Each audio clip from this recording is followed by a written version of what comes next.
That's a conversation that the vast majority of your competitors, I'm guessing, are not having. And so that's how you reverse the risk. What happens if you do nothing and you lose another $600,000 next year? When you give them that, nobody wants to be first. They want social proof. So case studies, telling stories, a lot of you out there got great case studies. When you talk to a prospect or a client, the CFO or the HR person, they don't want savings. They want what that's going to do for them.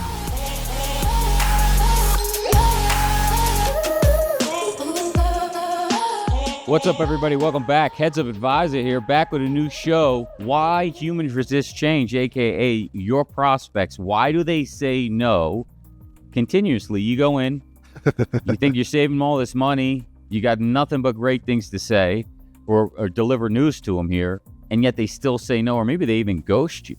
Well, we're going to talk about it. Human behavior, we always say, let's study human psychology, see why they're telling you no.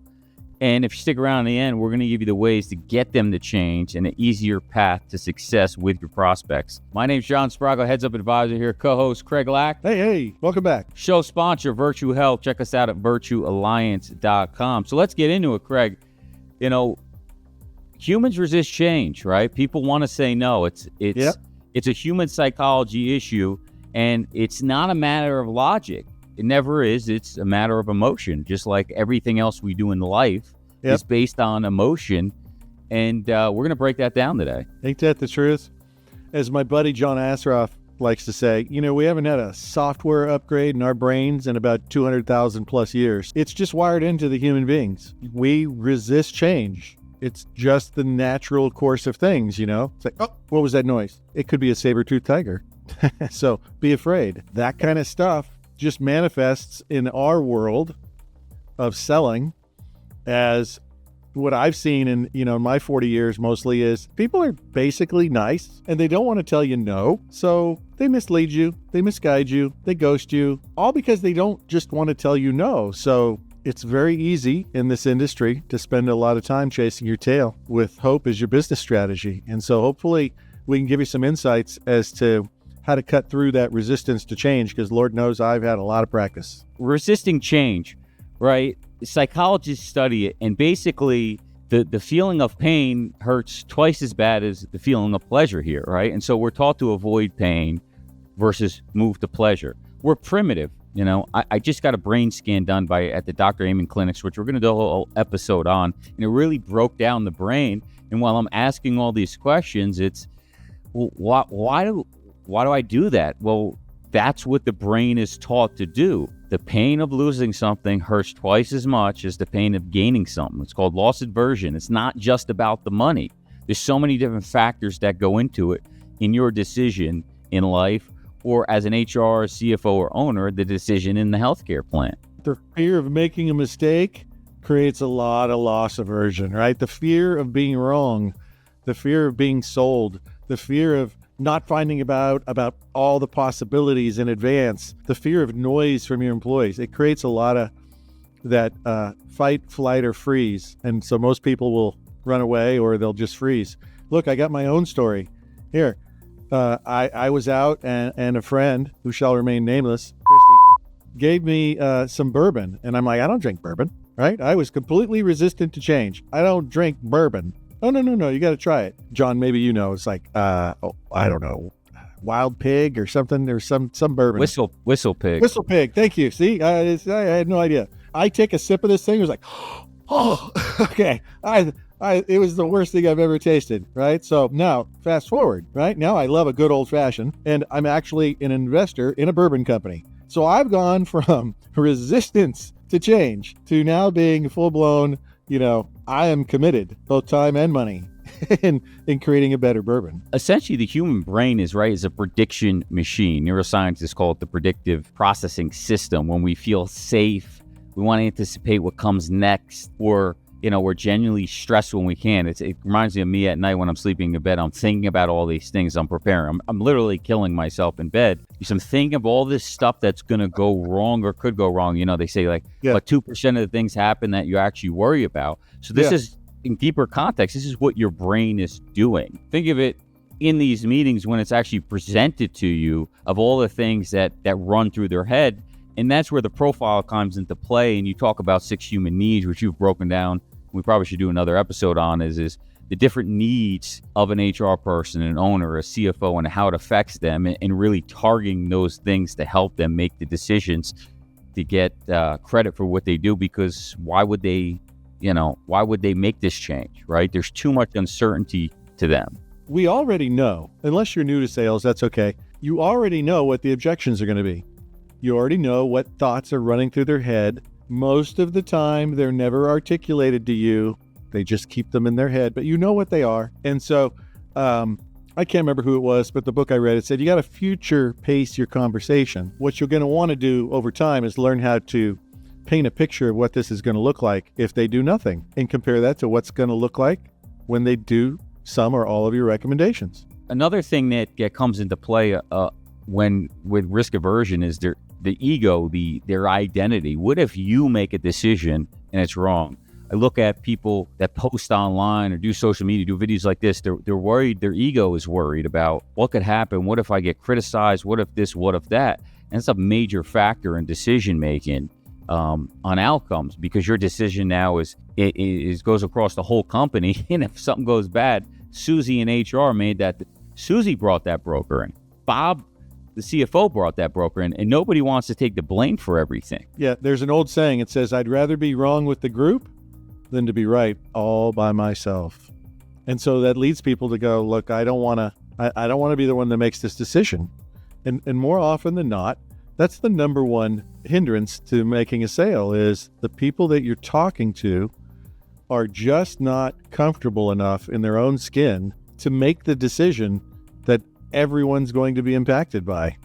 And so they do nothing because they can. And remember, we've talked about this many times, John, over the years. Nobody wants savings, right? How many times remember our conferences? I'd say, hey, show of hands. How many people want a $100,000 pay raise? Yes. Everybody raises their hand. 200,000? Yeah. You don't really want $200,000 more in pay, but what you want is what that buys you.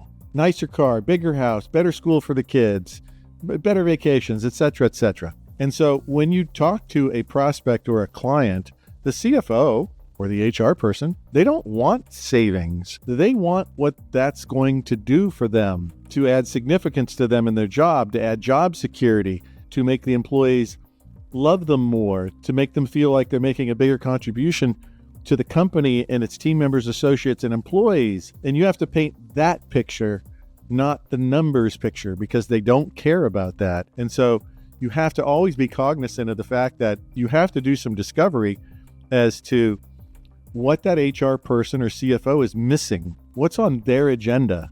What are their priorities and objectives? What do they need budget for? How do they normally get the budget? Ooh, that's hard. You got to ask every year. You got to ask your direct report. What if you could create your own budget to solve your own problems, to get the significance and love of all of your employees? See, it's a different method of coming about your pitch. It's also known as WIIFM. Learned it from our new president, TJ Carrender. Shout out to TJ. We're going to have him on Sales Management, Sales Superstar there. WIIFM, what's in it for me? Identify specifically what's in it for them if you want them to make a change. We always make a joke to HR, these things that we pitch, all these savings and plan, it's change, and change sounds like a 4-letter word. That's called work. And they don't want to do any more work. They want to go home at 5:00. Okay. And so when you have a buyer that doesn't reap the benefits of $500,000 in savings, if they're not on the plan, that's even worse. You're good luck. You might as well leave. Yeah. The HR person controls. If they don't eat their own cooking, they don't have a vested interest. Guys, everything is about self-serve interest. Think about it in your day-to-day. All you really care about is yourself. The older I get, the more I realize that to be true. That's how people make decisions. And so if you're going to get them to make a change, keep that in mind. Do your research. So let's get into some of the ways you can transition them and help them make a decision and change their behavior and get them to change, right? Natural tendency is to resist. You get that cold call, you get that salesman trying to get you, and they're taking an angle that everybody else does. And your subconscious mind just goes like this. You get it when you have a cold call.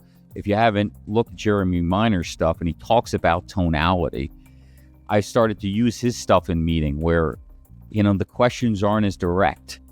They're not as interrogating as I once was. It doesn't work. And so having the ability to pause, maybe not sound as polished in a meeting, actually will play into your favor at times. And so one of the things, I was on a call the other day with one of our partners rolling out a new solution with one of our clients, and I was confused as hell at the end. And it's like, if you're him, are you going to make that change? No, probably not. I need to, you ask for more stuff. I ask more stuff. I want to think it over. I want to see. I just didn't hear it. So what are some of the ways that you can help them there? And one of the key ways is providing clarity over pressure. Case study, right? Storytelling, right? I'm paying a speaking coach again, and storytelling comes back into play here. Is tell them a story of an actual peer, somebody that's in their position, and walk them through that way so they can understand it. Craig talks about language all the time. If you start talking healthcare language, they don't hear you. There's communication types, okay? Something to study. Human psychology, communication types, right, Craig? I'm directive. There's indirective, requestive, nurturing. If you're a directive person like I am, they're never going to hear you when you're speaking this. When I studied with my brain coach, we had to rewrite our openings. Basically, it resonated with like 56% of the population because my communication style resonates with like 7% or less. And so if there's no clarity in the conversation that the message you're bringing them, they're never going to hear you. Just remember, these are all great ideas, but at the end of the day, you can't fix stupid. Sometimes they're not a prospect, so you got to be willing to disqualify them and walk away. Okay, so that's my first point I'd make. Those that know, that's Craig's patience over the years have gone from having patience in the beginning when you're trying to build a block with HR to not wanting to deal with HR to not wanting to deal with any employer anymore. I think that's what I hear, Craig. No. I like the private equity CEOs, board members, and CFOs, and strategic HR executives, but I don't have a lot of tolerance for anything other than that. And that's okay, because see, what happens is you recognize what you're good at, and then you try to put yourself in a position to only deal with that. Because like John, I might be in that 7% space as well. And so that's okay. Luckily, I have enough, assistance and help and sales staff that they can deal with the other issues that I don't, because maybe they like doing that. And some of them actually do, because, they're young and they have time to waste. I don't. So let me give you a story. I'm in Atlanta a couple weeks ago doing a talk to a room full of CFOs. And in the audience, unbeknownst to me, is the head of the Republican National Committee for the state of Georgia and the fellow who raises the most money for him. And so, see, this is what's really interesting. So you find out what they need. So if you raised money for a political process, a nonprofit, any organization, you would process new information differently to funnel it through your funnel of how can this benefit me? Well, these guys were smarter than the average bear. So after the meeting, after my talk, they cornered me and they go, so, okay, here's who we are. This is what we do. Like, we know every company in the state of Georgia of any size.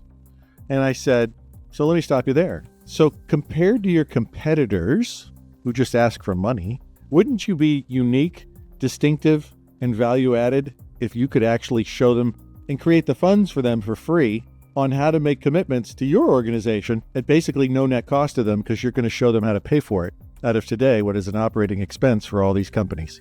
And they went, exactly, that's what we were thinking. I'm like, okay. So lo and behold, see what happens when people are motivated. Contract signed, deal done, less than a week. That's what you can get when you find out what makes people tick and you have what they need. It's a great point. You have to get them to the point where they think and know something is broken. Without that, they're not going to make a change to fix it. If you don't think it's that bad or it's broken, it's not broken, then are you going to try to fix it? Are you going to take the risk to fix it in their position? No. So getting them to that point is extremely important. We're going to have Gary Bender back on a CFO, and he's going to give the State of the Union on CFOs, and it's an all-time high, the turnover for CFOs right now. And so great article to utilize. Yep. Great conversation topic of the pain that's going on in reference to that position.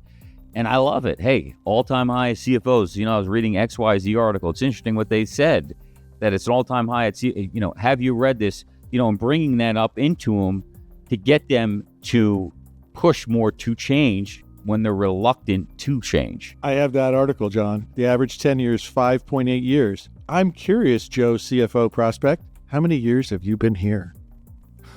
How important would it be for you to create significance with your direct report? I'm assuming your direct report's the CEO and largest shareholder of the corporation, yes? Yes.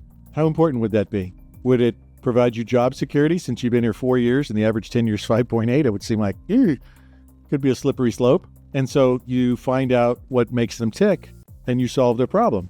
I got another quick story. You want another quick story? Go. I get introduced to the CFO of a company, large company, and I find out that they're owned by private equity. Private equity's had them for a number of years. Private equity typically flips every 4 to 7 years to get money out of their deal. So they've already been there a few years. And so turns out private equity wants to take some money off the table within the next 36 months. So my value proposition became reframed as, here's a way to generate EBITDA out of thin air quickly, guaranteed, measurable, and predictable. And so it was done. 1 meeting, 2 meetings with the CFO was done. Nobody below that was asked for their opinion. They were only told how to implement what the CEO wanted as implementation. So when you can hit the right hot button, you can get decisions done very quickly, which is a nice change for us in our industry. Yeah, doing the research on a prospect always helps. You got to find something, but de-risk the decision is the next one I want to talk about. A couple years back, we talked at the event about what kind of change are you really asking? Think about this. You're going into an employer. They don't know you from nothing. You're having probably 2 1-hour to hour and a half meetings, and you're essentially going, divorce your spouse that you've been married to for 10 years. He's terrible. He's an idiot. And you should marry me after 2 1-hour meetings. That's essentially what you're asking them to do. That's a big change, right? Why is there resistance? Come on, think about that. Yes, some people are going to hate their spouse. So one and so many are going to, it's not going to be that hard of a decision. They were already on their way out. They were just waiting for the right party. So de-risking the decision. So we talked about the consulting agreement. I was having a conversation with Broke the other day, and they were having a little friction back and forth with data and this and that. And in their mind, it's, I have to fire my broker to go the next step with you. All they can think about is, I have to fire my broker. Well, what if you created a way for them to hire you without firing their broker, getting in the back door with the Trojan or the consulting agreement? I don't care if you charge $2,500. Make it something where they're going to take their call. They're now going to see, well, I've hired them. I don't have to give the broker a record away. And now you can get in and do you risk the relationship and what you're proposing to them? And you can clearly state, look, if I can't show you any outcomes or show you savings, I'll gladly refund it or we'll apply it towards my next year's agreement if you decide to hire us. So de-risk these situations, because so many parties come out and pitch a product or service and it's upfront. They want everything up front. They don't want to take any risk. And that's just, in today's world, with the more competition there is, the less people are going to want to take risks because the rules are going to go into the buyer's favor more and more. Let me just reframe, right? De-risk means reverse the risk. Jay Abraham. Remember the very first podcast we did, John? I had the Jay Abraham book, Get Everything You Can Out of Everything You Got, something like that. Yeah, Jay's the best marketer ever. And he used to call that risk reversal. So, your pitch is basically that I'm taking all the risk. Like you, I don't want to work for free. So my intention is, of course, to be able to show you meaningful, measurable savings that you can count on. And if I don't, though, I will take all the risk and you don't have to pay me. I'll give you your check back. That's what John just said. That's a conversation that the vast majority of your competitors, I'm guessing, are not having. And so that's how you reverse the risk. And it's important because you already know they're naturally resistant to change. Do you think you're the first healthcare broker to come in there to say, I'm going to save you 20 to 40%? Oh, please. You commoditize yourself when you open your mouth like that. It's really important to have different ways to say things. And John's really good at asking them just point blank, which is what you need to do. And most of you are too scared to do it, but you need to get over yourselves. So what happens if you don't solve this problem now? What happens if you do nothing and you lose another $600,000 next year? How big does it have to be before it's time to act now? However you go about it, but those are conversations you need to have. Yeah, that was the next point, is name the cost of staying the same, right? There's the pain of change and the pain of staying the same. What is the consequence to the organization when you're diving into the pain and the why in the beginning of that intelligence gathering meeting, you have to find the pain, or else you're not going to have nothing to sell against or push on, right? You're going to meet resistance all along the way. And your only hook is to go back to the reason why they would change, which is the pain, and showing cost of inaction. I heard of a broker, we used to bring checks in when we had surpluses. I heard a broker come in with a big check to show the cost of inaction, to leave it behind as they left. I thought that was a great idea to reverse it before them even becoming a client, right? Without guilt or shaming them, but what is the consequence of the organization? What's your number? How big does it have to be before this becomes a C-suite decision? That's a good question. So wrapping up here, your job is to remove the resistance, not to win an argument. We can get in that situation where we want to be the smartest guy in the room. We want to win the argument. But when you push harder, that's not what's going to move them, right? One line that Craig always uses is, all we sell is confidence and certainty. You have to give them the clarity, the confidence and certainty that if they make the change, that you can provide the outcomes. And here's the past clients that have had the outcomes, and peers just like you that have done it before. When you give them that, nobody wants to be first. They want social proof. So case studies, telling stories, a lot of you out there got great case studies, but they're not documenting them well. And that's really what really moves the needle in today's world, is the stories and the case studies. Yeah, in case you can't drop names, case studies and examples of similar size, similar industry, similar problems, similar issues. You can always find similar issues. Claims are claims. Diabetes is diabetes. Cancer is cancer. It doesn't matter what zip code or what state you're in. So you can always have similar experiences from one of your clients to a prospect. Another thing that I say sometimes now, John, is I can't care about this more than you. You've shown them the numbers. It's sizable. The guy's still sitting there with his arms crossed, and you're thinking to yourself, how do I reach this guy? Right? Because clearly you haven't reached him. Right? So sometimes you just have to disrupt the pattern. And you go, I've got $1 million small group, right? I got $1 million of EBITDA sitting here on the table. You trade at 10x. That's $10 million in net worth of the CEO who you report to. That's just year one. That's going to happen every year. So 5 years from now, you've increased the net worth of the CEO by $50 to $70 million. And you're sitting here acting like we're talking about what flavor ice cream you want. I can't care about this more than you do. So what do we have to do to make this meaningful for you? Tell me. That's that direct communication style. Well, that's it, guys. We gave you some thoughts. We gave you some ideas. Go out and use them. Let us know. Report back to us. If you enjoyed the show, follow us on LinkedIn. Click subscribe, and we'll see you next week on the next one. Talk soon. Bye. Bye.